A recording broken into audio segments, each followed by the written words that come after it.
Nung dati, ang gold medal ay galing sa patintero at piko, at ang pinakamalakas na atleta ay yung mabilis tumakbo sa tumbang preso. Tara, balik tanaw tayo sa kalsadang puno ng laro at tawa. Tuloy kayo sa retro kwento. Naalala mo pa ba yung mga panahon na wala pang cellphone?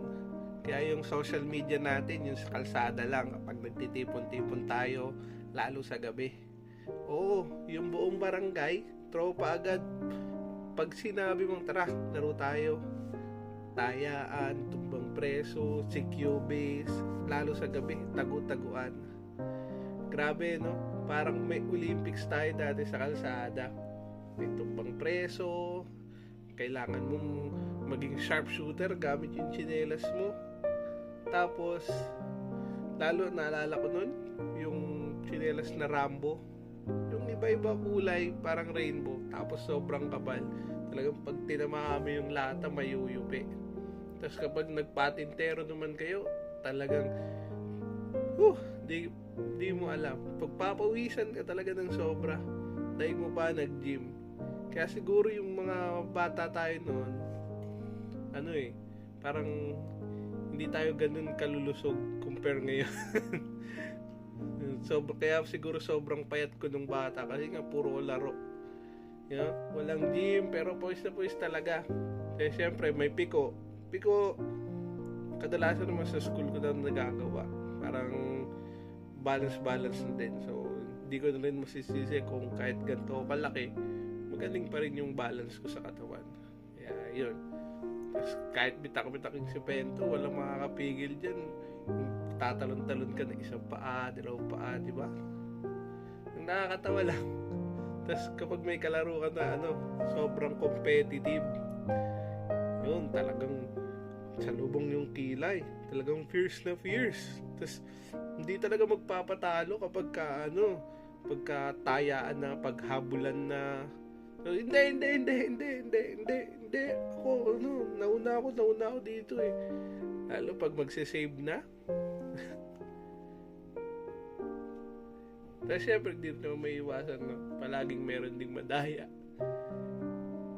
Laging safe, kahit obvious naman na tinamaan na. Especially sa mga larong langit at lupa.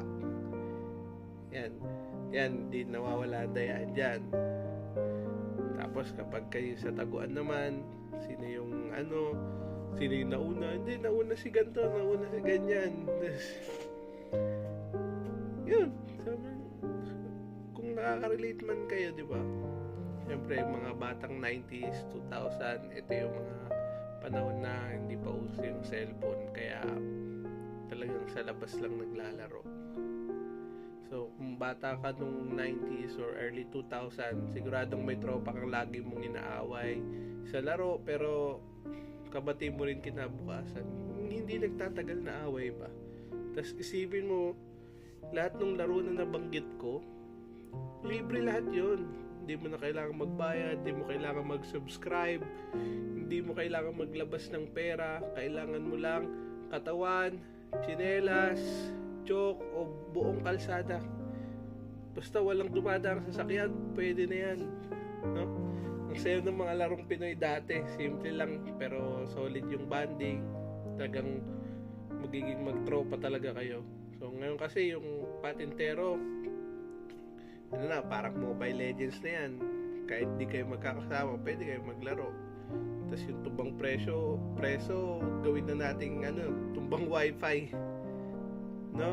Tapos, yun, kung naabutan mo yung mga larong to, comment mo sa baba yung pinaka-favorite mong childhood game mo. At syempre, huwag mong kalimutan mag-follow at mag-subscribe para mas marami pang throwback na kwento.